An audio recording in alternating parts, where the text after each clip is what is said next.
story reading and stuff here. Locked in the house. We're getting a chance to use all the stuff we got.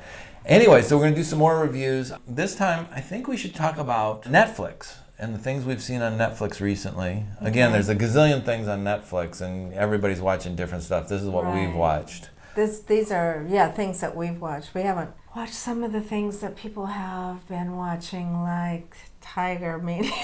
Yeah, Tiger. We tried to watch 2 minutes of it, and I couldn't watch Tiger Exotic something or other, true crime documentary. I don't know. It was just too sad with the poor animals. I just couldn't.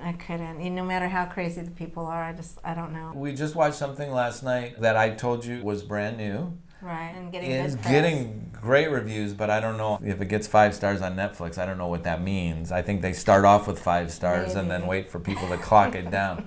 So it was called Lost Girls. Yeah. You might have seen it on in your queue. What did you think about that one?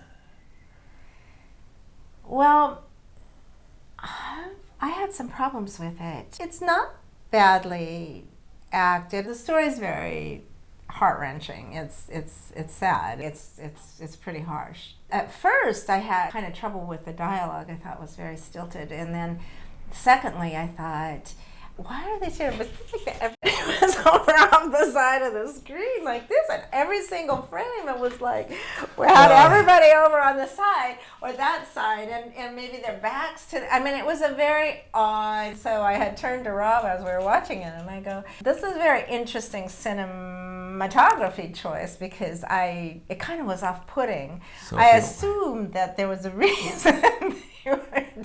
So if you're watching the framing of the picture, you're probably not in the picture as much. It's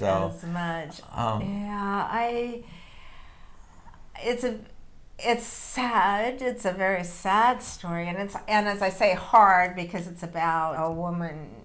Well, it's about a lot of women who get. I don't know, and I don't want to give away. Well, the story is it's about a woman, Amy Ryan, who has 3 daughters. Her oldest daughter has moved away or is kind of on her own and is coming over to dinner and disappears. And after a day or two, she starts calling the police. It's a lot like, you know what it's like? It's like 3 Billboards. It's like 3 Billboards. Yeah, exactly. It's exactly like 3 Billboards. Yes, because the mother knows that her daughter would have been there to have dinner with them, and so she goes on a rampage trying to get the police. This all takes place in New Jersey, and it is a true story. It's based on a true story. I don't know how. No, this was a true story. This is a riff from the headlines true story, because I think, again, towards the end of the credits, they're showing the real people involved, and wow. And so that was hard. Thinking about that was just like, well, gosh, that's just so hard because these police, and I'm not categorizing all police, I'm just saying these police in this small community in New Jersey in a beach district, just because the daughter who went missing was a prostitute, they didn't want to do anything for it. It was like, well, she's not an upstanding citizen, blah, blah, blah. We're going to not do anything out of our... Well, that's the sad part. I mean, it's really sad. It's hard to recommend a film like this because you're not going to walk out of it going, wow, I just love this movie. It just made me feel warm and cuddly all over.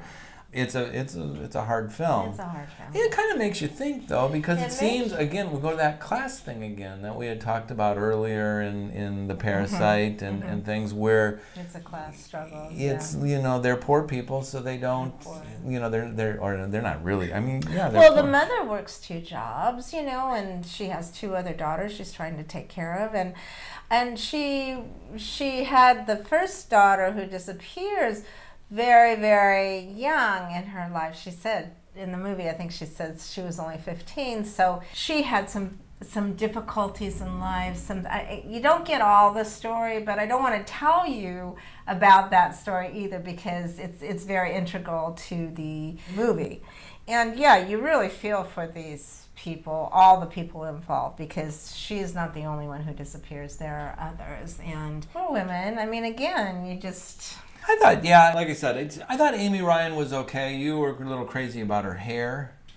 It's kind of hard, and that's like a horrible thing to say, but I actually the hair know. is kind of crazy. Well, then people say a lot of hair to Yeah, well, it. there you go. But I thought it was over the top to make her look downtrodden. They do that in movies all the time, and it really pisses me off because, you know, you can do a little makeup or something like that, but you don't have to go overboard to make somebody, because the difference between someone who's working hard, maybe 3 jobs and something like that, and someone who's living the lap of luxury, it's not that much in their looks. You know, women who, you know, their class is different from women who are high, you know, they do their nails, they fix their hair pretty. So the fact that Hollywood always goes further, you know, people are always just like, I don't know. I mean, and there's all kind, there's a whole spectrum, but it just makes me really mad because her hair, that's all you saw for a long time, and I thought that was, and it wasn't a wig, I think it was her own hair actually, but